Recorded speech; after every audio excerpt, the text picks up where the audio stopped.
Hi guys, my name is Ayush Alavadi. Now the US Commerce Department barred US companies from exporting to Chinese telecom equipment maker ZTE for 7 years, saying the company has violated a previous settlement of criminal and civil charges for making illegal shipments to Iran and North Korea. Now the US government's decision will hurt ZTE devices as it could mean losing access to the popular Android operating system, and that in turn would be a major blow for ZTE because there are few alternatives to Android in the market. Now to discuss this further, we're joined by Mark Gurman of Bloomberg Technology and Neil Shah, Research Director at Counterpoint Research. Guys, thanks so much for joining us.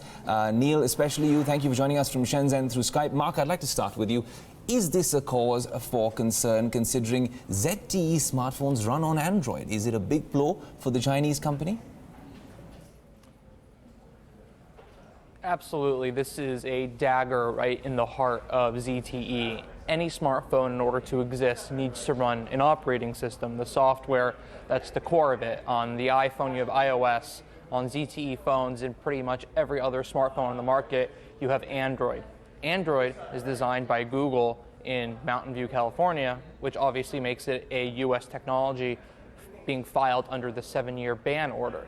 That would mean, theoretically, that ZTE phones wouldn't be able to use Android, which would pretty much spell the end of their smartphone business if this is indeed how it turns out. Right, Mark, you know, it's interesting you say that. Now, ZTE, per se, doesn't have a significant market share in the US, but considering how popular Android is as an OS for Chinese manufacturers like Huawei, Xiaomi, Oppo, Vivo, Neil, I want to get you in on this. Is this a worrying sign for Google as well, considering how much these manufacturers rely on the Android OS? Yeah, absolutely. So if you look at ZTE's case, it was more pertaining to ban. And as Mark said, except for Apple, everyone uses Android operating system or in some form of other US technology. Maybe it's components, hardware components, chipsets, or passive components, and above all, the smartphone operating system. So it's very difficult to survive without if you don't have access to this particular operating system. So essentially, as Mark said, your smartphone business will be dead. You'll have to look for other alternatives. There are very few alternatives which are still not scalable. Like you have a Finnish company, Jolla, who has Sailfish OS, but it does not support most of the applications. So it's essentially a dead end for most of the vendors who in future might fall into similar trap what ZTE has fallen into. All right, Neil, now considering how trade tensions have been growing between the US and China, Mark, and also considering the reservations that the US Congress has with the use of Huawei devices, is this part, you think, of a much larger campaign against Chinese tech companies in the US?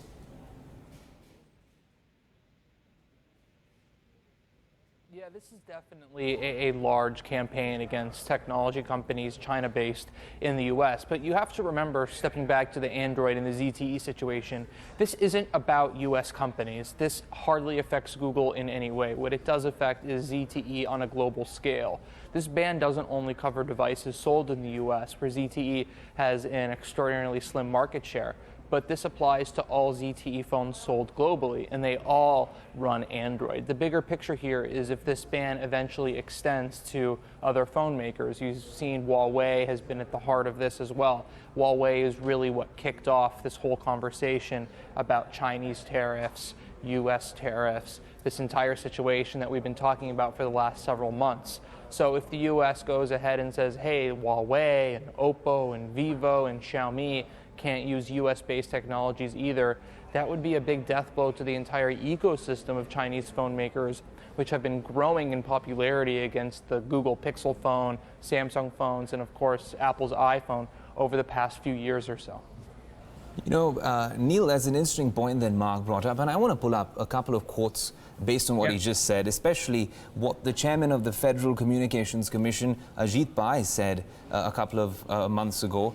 Threats to national security posed by certain communications equipment providers are a matter of bipartisan concern. And follow that up with another one on the ban.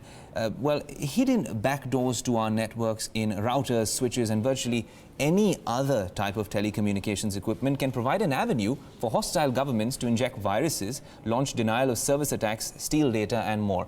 Now, there is a clampdown, of course, on Huawei devices in the Pentagon, on Kaspersky products as well, the Russian firm. And now, considering, Neil, what happened with Cambridge Analytica as well, when it comes to data and sensitive data as well, I think people are a lot more wary of what's happening with their data. Do you think this sort of doesn't augur well for the technology community per se and for the tech industry, considering how the US is clamping down on some of these things? Yeah, I think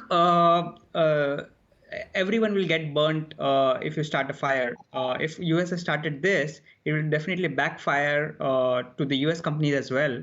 When China, which is the biggest mobile phone market or technology market in the world, if they start banning Apple products, or they already banned Google and Facebook and Twitter and Netflix from US from China. So this can start a ripple effect, and even players like Qualcomm and others will be affected, because most of the revenues for Qualcomm is also, which is the biggest US company, is also dependent on a lot of Chinese brands, because most of the other brands, like bigger brands like Apple, Samsung, Huawei, Apple, Samsung, Huawei, they already build their own chipset solutions. So actually, many US technology companies also depend on these Chinese companies. And when we talk about data, the data is exchanged both ways. So Google has control over 2 billion phones globally. If you leave out China, still 2 billion global phones. So it collects more data than even Huawei or ZTE could impact just US. So it can go both ways. Right. You know, Mark, I just want to get one technicality out of the way for all the tech geeks watching. Now, considering this means, it possibly means that they can't use, there'll be no involvement from Google, but considering the open source nature of Android, these smartphones could still use Google's Android OS, but there'd be no involvement from Google. Is that how you interpret the situation? You know, I don't really think that's possible, because some of these phone makers work very closely with Google and they have special licenses and partnerships.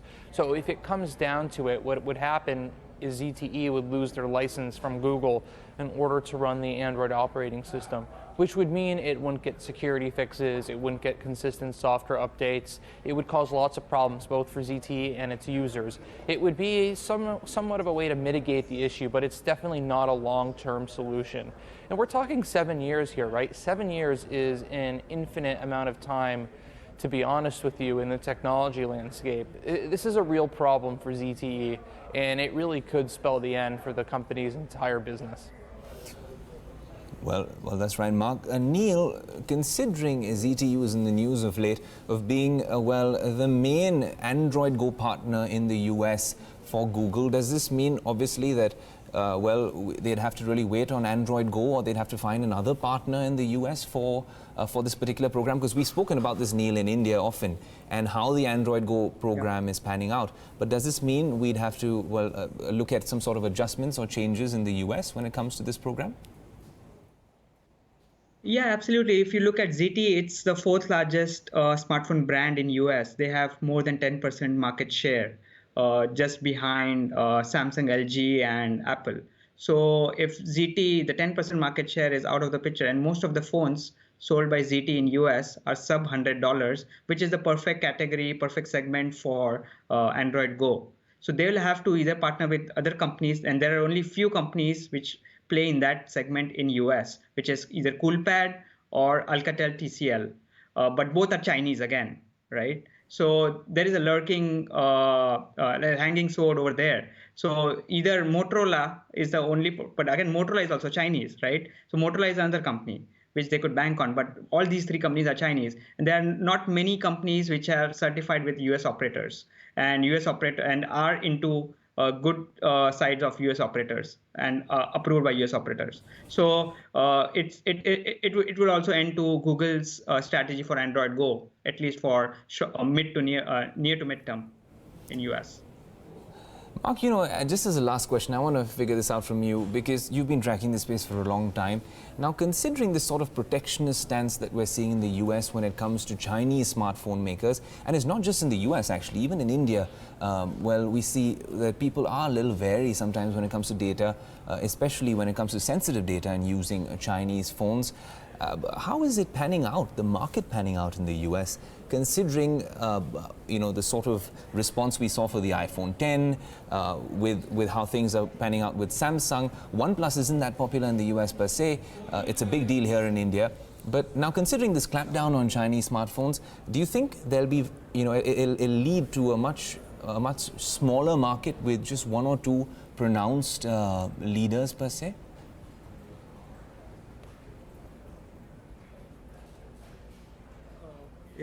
You're asking Mark or me? Now, yes, there is going to be